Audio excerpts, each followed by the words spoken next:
2002년 플로리다의 어느 형무소에서 여성 수감자의 사형이 집행되었습니다. 이것은 굉장히 특별한 케이스였는데요. 1976년 미국 대법원의 판결 이후로 플로리다주 역사상 사형이 집행된 두 번째 여성 범죄자였습니다. 그러나 그녀의 인생은 처참하리 많지 기구했습니다. 오늘 소개할 범죄자는 아일린 워노스의 이야기입니다.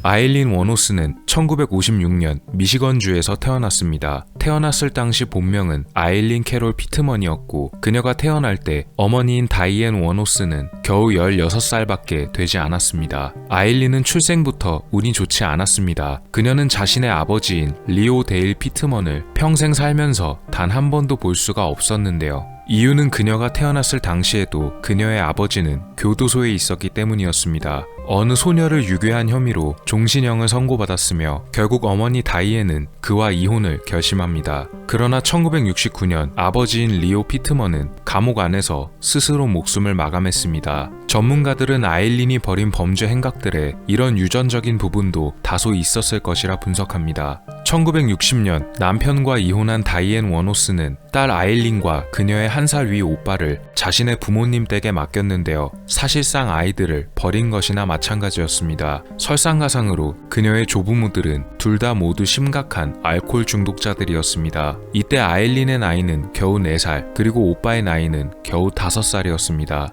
이때부터 본격적으로 비참한 삶이 시작됐습니다. 알코올 중독자인 조부모들은 생활력이 없었고 아일린과 그녀의 오빠는 가난하게 생활했습니다. 그것으로만 그쳤다면 다행일지도 모르지만 그녀의 조부모들은 그들을 정신적, 육체적으로 학대했고 심지어 아일린의 외할아버지는 그녀를 육체적으로 추행하기도 했습니다. 전문가들은 이때 아일린이 당했던 학대들과 할아버지에게 당한 것들이 어린 그녀에게 정신적으로 엄청난 충격을 주게 됐고 이건 역시도 후일 범죄에 큰 영향을 끼쳤다고 봤습니다.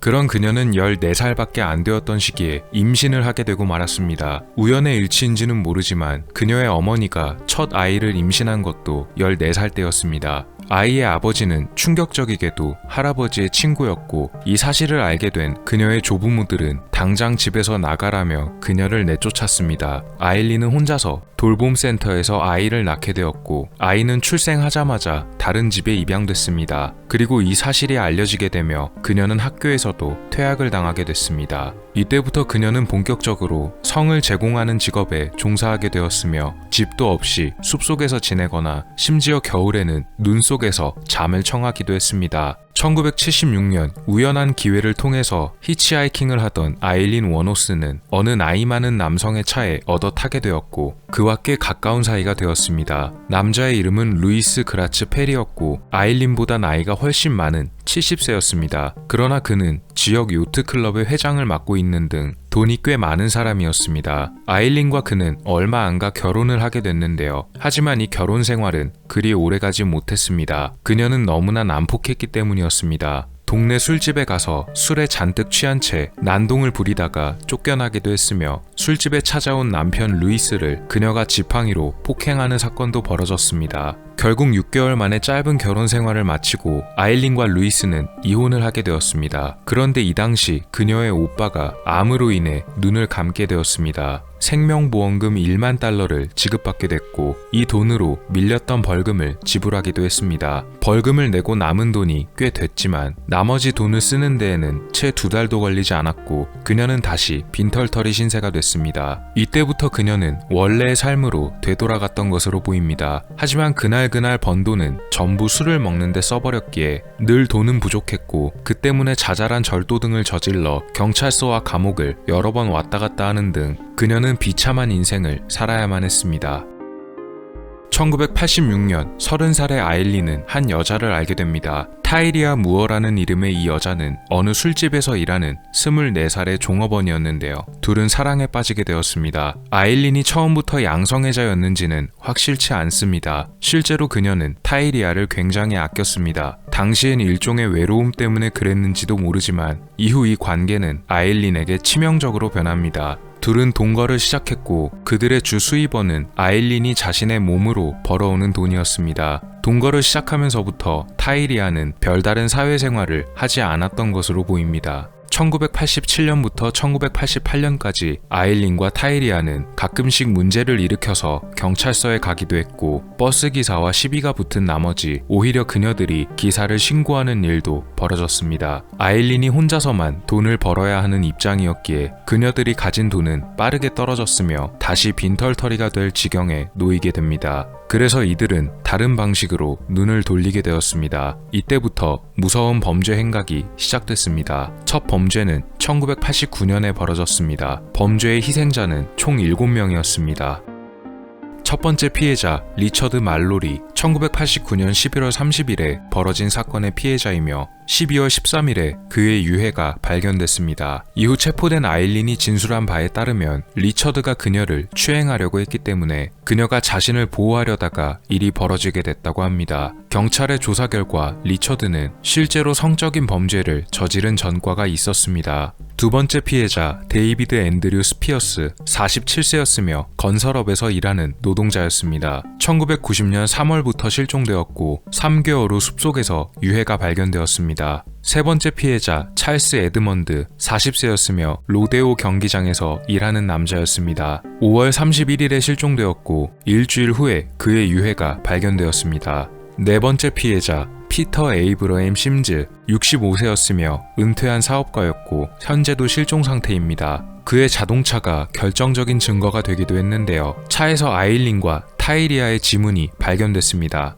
다섯 번째 피해자 트로이 유진 버로스, 50세였으며 소세지를 팔던 자영업자였습니다. 7월 31일에 실종 신고가 되었고 나중에 역시 숲속에서 발견되었습니다. 여섯 번째 피해자 찰스 리처드 험프리스, 56세였으며 은퇴한 공군 소령 출신이었고 경찰에서 일했던 경력도 있는 사람이었습니다. 9월 12일에 그의 유해가 발견됐습니다. 마지막 피해자 월터 제노 안토니오, 당시 62세였으며 트럭 운전수였습니다. 11월 19일에 그의 유해가 발견되었으며 옷은 전부 벗겨진 상태였다고 합니다. 사건이 한창 진행되던 1990년 7월, 아일린과 타이리아는 피해자 중 한 명이던 피터 심즈의 자동차를 몰고 가다가 어느 도로 위에서 사고를 내고 말았습니다. 이때 그들은 사고를 내자마자 차를 버리고 도망쳤고 목격자는 신고를 받고 출동한 경찰관들에게 이들의 인상착의를 상세히 설명했습니다. 이들이 버리고 간 자동차의 진짜 주인이 얼마 전 실종 신고가 된 사람의 차라는 것을 알게 된 경찰들은 차에서 지문을 채취했고 두 사람의 지문이 특정적으로 발견되었습니다. 이 중 한 개의 지문이 범죄자 데이터베이스에 등록된 어느 여성 범죄자의 지문과 일치하는 것이 밝혀집니다. 바로 아일린 워노스의 지문이었습니다. 경찰들은 목격자들의 증언 그리고 아일린의 사진을 바탕으로 수배 전단지를 만들어 지역에 배포했고 수배지를 본 어느 전당포 주인이 경찰에 신고를 합니다. 얼마 전 수배지에 그려진 것과 비슷하게 생긴 여자가 물건을 맡기고 갔다는 신고였는데요. 이것도 당시 실종자들의 소지품 중 하나였으며 역시 두 여성의 지문들이 발견됩니다. 1991년 7월 라스트 리조트 바라는 술집에 있던 아일린은 결국 경찰들에 의해 체포되었으며 그녀가 체포된 그 다음날 타이리아 무어 역시도 경찰들에 의해 체포되었습니다. 그런데 타이리아 무어는 이 체포 과정에서 어떤 사법 거래에 응하게 됐습니다. 바로 묵비권을 행사하던 아일린에게서 모든 죄의 진술을 받아내는 대신 기소를 면하는 것이었습니다. 한마디로 타이리아는 아일린에게 모든 죄를 덮어씌우고 그녀는 처벌에서 벗어날 생각이었습니다. 실제로 그녀는 아일린의 범죄 사실을 알고 있었고 현장에서 타이리아를 봤다는 증언들도 있었습니다. 타이리아는 옆에 경찰들이 전화를 녹음하는 동안 아일린이 구금되어 있는 곳에 전화를 걸어 그녀에게 울먹이는 목소리로 연기를 펼쳤습니다. 아일린 워노스는 증인석에 앉아있던 타이리아에게 웃어 보이기도 했지만 전화 내용이 법정에 공개되자 괴로워하는 모습을 보이기도 했습니다. 아일린은 타이리아를 진심으로 사랑했습니다. 그녀는 타이리아가 배신할 것을 알고 있었지만 그녀가 아일린에게 했던 괴롭다는 말 한마디에 자신이 모든 것을 자백하겠다고 말해버립니다. 그리고 그녀는 실제로 모든 범죄를 자백했고 타이리안은 이 사건과 아무런 관계가 없으며 자신이 모든 범죄를 저질렀다고 말합니다. 이후 뻔뻔하게도 타이리안은 그녀의 재판에 나타나 주요 증인으로 70분이 넘게 증언을 했으며 그럼에도 불구하고 아일린 워노스는 타이리안 무어에게 아무런 원망도 하지 않았습니다. 결국 재판에서 워노스는 사형을 판결받았고 타이리안은 사법거래로 자유롭게 풀려났습니다. 하지만 그녀는 예상과는 다르게 사형을 판결받은 것에 대해 굉장히 놀란 듯 했습니다. 그녀는 자신의 국선 변호사를 해임하고 새로운 변호사를 선임하게 됐습니다. 스티브 글레이저라는 이름의 변호사였는데요. 이때부터 또 그녀의 인생이 꼬이기 시작합니다. 아일린의 이야기가 전국에 보도되기 시작했고 여러 사람의 관심이 끊이지 않던 때에 어느 여성이 아일린에게 친근하게 접근합니다. 알린 프랄리라는 여성입니다. 그녀는 목장을 경영하고 있는 평범한 여성이었는데 어느 날 뉴스에서 아일린의 이야기를 보고 그녀와 친구가 되기로 했으며 가족으로 입양하고 싶다는 의사를 내보였습니다. 실제로 알린 프랄리는 그녀와 여러 번 전화를 하고 또 여러 차례 면회를 가기도 했으며 그녀의 재판에 직접 참여하기도 하는 등 꽤나 열정적인 모습을 보여줬습니다. 그런데 이 알린 프랄리는 아일린의 변호사였던 스티브 글레이저와 함께 아일린을 설득하기 시작합니다. 바로 모든 죄를 깔끔하게 인정하라는 것이었습니다. 모든 죄를 인정하고 용서를 구한 뒤 사형을 받게 되면 진정으로 용서받을 것이라며 그녀를 설득하기 시작했습니다. 문제는 이 재판이 오직 아일린의 진술로만 이루어졌고 더 철저한 수사를 요구할 의무가 변호사에게 있었지만 스티브 글레이저는 사건에 별로 관심이 없어 보였습니다. 결국 설득당한 아일린은 그대로 죄를 모두 인정했고 처음 판결 그대로 7건의 범죄에 대해 사형을 판결받습니다. 정작 그녀는 사형을 판결받자 법정에서도 엄청나게 화를 내기도 했습니다.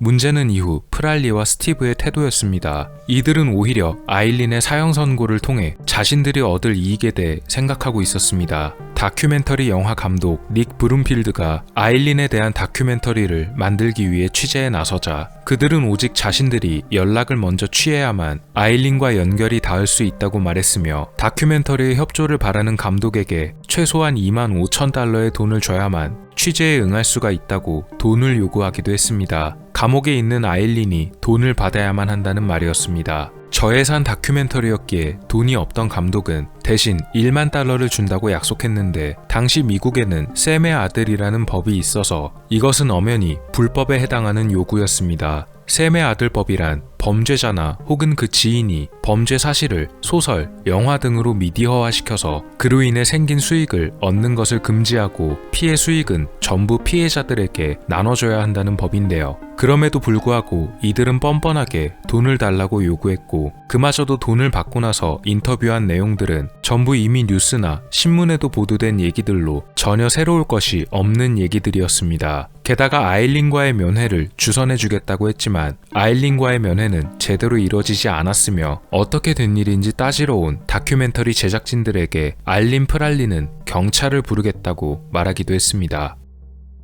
이후 닉 브룸필드 감독은 아일린과의 인터뷰에 가까스로 성공하게 되었습니다. 그런데 여기서 감독은 아일린 본인으로부터 놀랄 만한 사실을 듣게 되었습니다. 바로 알린 프랄리는 그녀에게 벌써 2달이 넘도록 아무런 연락도 한 적이 없었으며 돈 역시도 한 푼도 받은 적이 없다는 얘기였습니다. 이에 대해 알린 프랄리에게 이 점을 추궁하자 그녀는 자신이 아일린과 전화하느라 전화비가 엄청나게 많이 나왔고 자신은 그만한 보상을 받을 자격이 있다고도 말했습니다. 1만 달러를 프랄리와 나눠 가진 변호사 스티브 역시도 아일린을 끝까지 제대로 변호해줄 생각은 없었으며 재판이 끝난 뒤에는 오히려 기자들과의 인터뷰만 즐기기도 했습니다. 아일린 워노스는 이들의 행태를 심각하게 비난했고 자신의 주변에는 자신을 이용해 먹기만 하고 돈을 벌려고만 하는 사람들이 있다고 욕을 퍼부었습니다. 2002년 그녀의 사형이 집행됐습니다. 그녀는 마지막으로 제공되는 식사를 거부하고 그냥 간단하게 블랙커피 한 잔만을 마셨다고 합니다.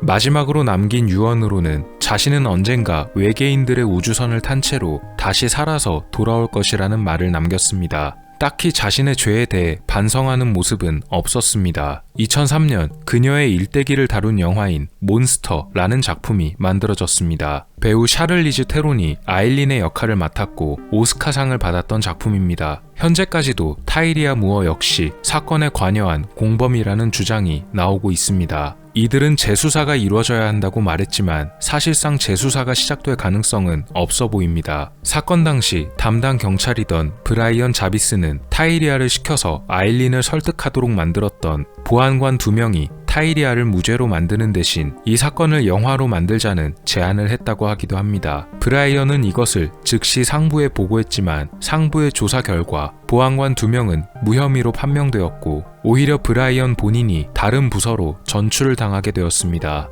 물론 그녀가 벌인 범죄는 중대한 사안이며 결코 그녀의 행위를 옹호해선 안 될 것입니다. 하지만 아직까지도 그녀의 자백에만 의존한 재판은 여러 가지 의문점을 낳게 하고 있습니다. 만약 정상적인 가정에서 태어났더라면 그녀 역시도 남들처럼 평범한 행복을 누렸을지 모릅니다. 비록 범죄자였지만 비참한 삶을 살아야만 했던 아일린 워노스의 이야기였습니다. 오늘 미스터리 어떠셨나요? 여러분의 구독과 좋아요의 힘으로 다음에도 재밌는 미스터리로 찾아오겠습니다. 미스터리 큐브였습니다. 감사합니다.